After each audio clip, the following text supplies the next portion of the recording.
This video explains the major rules and scoring for claw. Claw rules are designed to create more action, more scoring, and more fan engagement. Claw matches are 5 minutes long and consist of 4 rounds. We call them rounds, not periods. Round 1 begins in the neutral position and lasts 90 seconds. In the next 2 rounds, 2 and 3, it begins in referee's position, and the rounds are 60 seconds each. Each wrestler has to begin in the down position for one of the rounds. After the 3rd round ends, there is a 30-second break for wrestlers to go to their corners to strategize and towel off if necessary. In round 4, one of the wrestlers will get their choice of starting position. As always, a pin or a tech fall, which occurs at 15 points, automatically ends the match. Otherwise, the wrestler wins the match by winning the most number of rounds. So each round is like a mini bout. You have to win more rounds than your opponent to be victorious. If an individual round ends in a tie, nobody wins that round. Now, if the score in rounds is tied at the end of regulation time, it goes into 30-second sudden victory, beginning in an over-under body lock clenched position. You win by taking them down or pushing them out of the wrestling area. But if nobody scores in overtime, the first person to lose their grip will lose the match. And if that doesn't happen, the match ends in a tie, except during tournaments. Let's now explain the various ways to score points in a match. There are 12 ways to score in claw, but I think we've made it really simple. There's 3 ways to score in each position that you're in. Let's start with neutral. The 3 ways. Number 1, a takedown, as normal, except we don't give reaction time. Number 2, a push out, like in freestyle, but we don't have grounding to make it simpler. That's 1 point if you can get any part of your opponent's body out of bounds. And then number 3 is exposure. Now there's 2 types of exposure, and they're both worth 2 points. If you go feet to back from the standing position, you expose your opponent's shoulders, we're going to give you 2 points, even if you don't get control for the takedown. And if it's on the mat, it's kind of a neutral danger zone, like in college wrestling situation. You got to hold them there for a 4 count to get your 2 points. So that's from the neutral position, 3 ways to score. When you're on top, there's 3 ways to score. Back points, as normal, you can get 1 to 4, depending on the number of swipes that you get. 1 swipe gets you a point.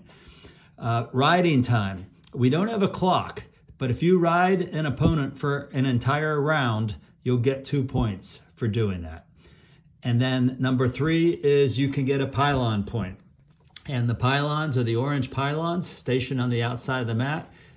If you can knock down the pylon first, when you're on top, you have to be riding.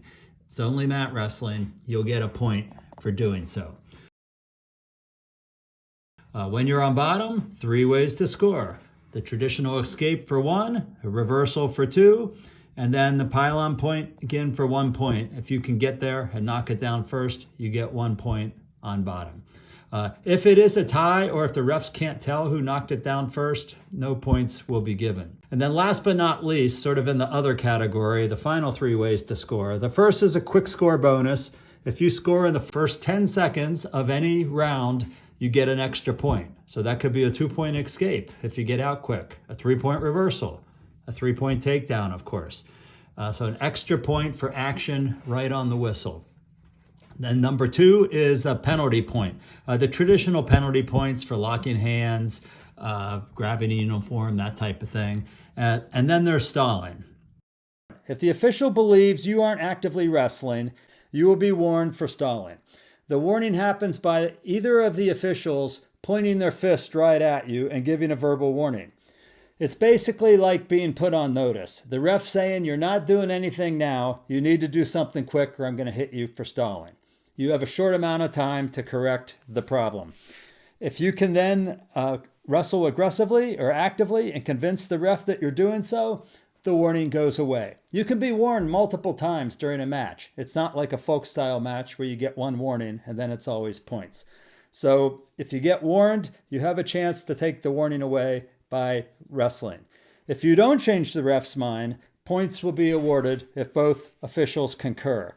Stalemates are called much quicker also. We want action, action, action at all times. Finally, there is the optional choice going into the fourth round. This happens if a wrestler is losing going into the fourth round, losing in the number of rounds, like 2-1 or 1-0. They have the option of starting position to start the fourth round. But if they accept that option, top, bottom, or neutral, they would choose, they have to buy it. They have to give their opponent 1 point. So you have the option, top, bottom, neutral, or you can decline if you don't want to give up a point.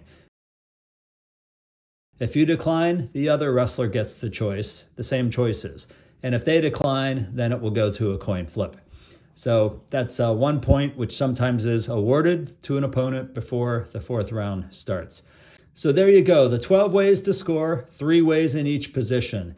A lot more strategy with the scoring that we have, and the fact that you have to win the most number of rounds makes it much more engaging for fans and much more interesting to watch. Most of the athletes have loved the rules so far. It's faster paced, and we hope you like it too. Thanks for watching.